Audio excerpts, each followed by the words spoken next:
જય દ્વારકાધીશ। શ્રી સત સેવાભાવ charitable trust Devgam ગાંડાની મોજ આશ્રમેથી આજે આપણે એક બાપ દીકરીનું મિલન કરાવવા માટે આવ્યા છીએ।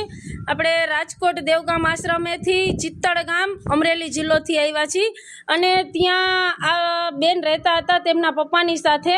તો આપણે મૂકવા આવેલા છીએ તો તેમનું જીમ છે, અહીંયા ભાઈની કંપની છે, તેમની સાથે આપણે વાત કરીએ। ભાઈ, આ કઈ રીતનો નીકળી ગયેલ હતા? જય સ્વામિનારાયણ। આ બેન અમારે ત્યાં વર્ષો થયા છે, બાપ દીકરી બે। એમનો ભાઈ હતો પણ એ તો બીજે કામે વયા ગયેલા, એટલે આ બેનને એક ભાઈ સાથે પ્રેમ થઈ ગયો અને એને બે એકલા હતા, એટલે કે અમારે સહમતિથી બેને મેરેજ કરવા છે। એટલે બેને એના બાપા અને એના ભાઈએ બે થઈને એને રીત રિવાજ પ્રમાણે મેરેજ કરી દીધા। એટલે આ બેનને એ ભાઈ યુપીમાં લઈને વયો ગયો। પછી એને સંજોગવશ કાંઈ તકલીફ હોવાથી એ બેનને પાછા એણે ટ્રેનમાં બેહારી દીધા।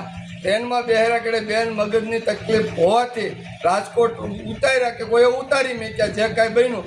પછી પોલીસવાળાને ખબર પડી તો આ ટ્રસ્ટનો કોન્ટેક કર્યો અને ટ્રસ્ટની અંદર આ બેનને મેકવામાં આવ્યા અને આ લોકોએ 20 દિવસ સતત એની સેવા કરી અને 20 દિવસ કેડે બેન ભાનમાં આવ્યા। એને કીધું હું ચિત્તલ દેસાઈ કોટન મિલન કોટનમાં કામ કરતી હતી, તો એ પરથી આ બેનને ભાઈને બધા ત્યાંથી લઈને આવ્યા અને આ બેનને એના પપ્પાને હોપ્યા અને આ 3 મહિને